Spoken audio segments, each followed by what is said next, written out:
Hey yo, what's up? My name is PooCluster and today I'm going to be introducing you guys to a brand new series that will be featured on this channel. So if you guys are familiar with the sticky game development series that I have going on this channel, this new series is basically the same concept except it's going to be with a completely different game. Less than a month ago, I've started a brand new development for a new game idea that I had, and I think it's going to be really cool. I'm not going to tell you guys the game idea just yet because I don't have that much to show you just yet. And just because I started this new development doesn't mean that I'm going to be stopping development for Sticky. And the thing is, I'm showing you guys this version within a month of me starting the project.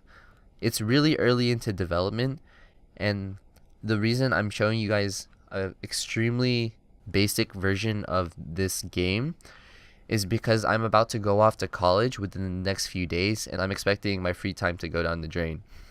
Alright, so now that we got all of that out of the way, let's boot it up. The name of the game is called Vivace, and the game engine is actually based off of the engine that Sticky uses. You can see that there's also an FPS counter up here and the version of the game.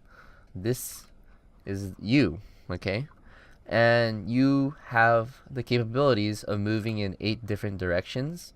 You have up, down, left, right, all the diagonal directions right there. There are also some basic walking animations. There's no sound in the game yet. You can interact with different objects as the player. For instance, this bench, you can interact with that. You can also interact with this door. When you're within one tile of the actual object, then a text will pop up. So yeah, text has been implemented into the game too, and it says right here, press E to sit, and then, okay, that's nice, I guess. That's just extra text that, yeah, just ignore that part. E is boxed, we'll press E. So then it animates him walking towards the bench, and then he actually turns around and sits down on the bench. Let's try with the door. So when you interact with the door, press E to open, it actually fades, and then it'll brighten. It'll dim and then brighten up again. And once it brightens up in the new place that you just walked into.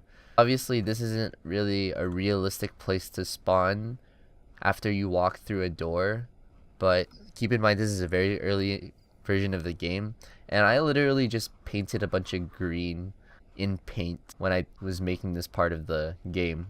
Another thing is that I've also implemented shadows into this game.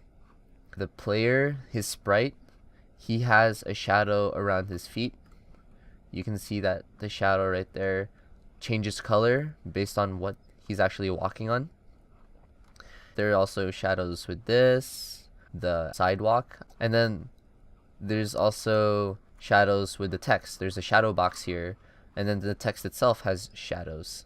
The way that the shadowing works for the sidewalk is whenever you load in a level, it will read each tile and will create a shadow map based on the actual map itself.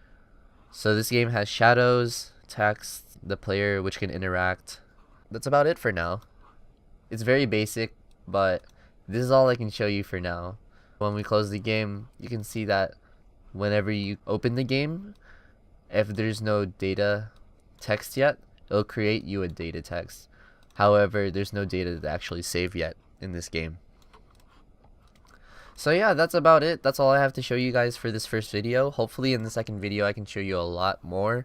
However, don't expect it to come too soon because, like I said, I'm going to college. Thank you guys for watching and have a good day, bros.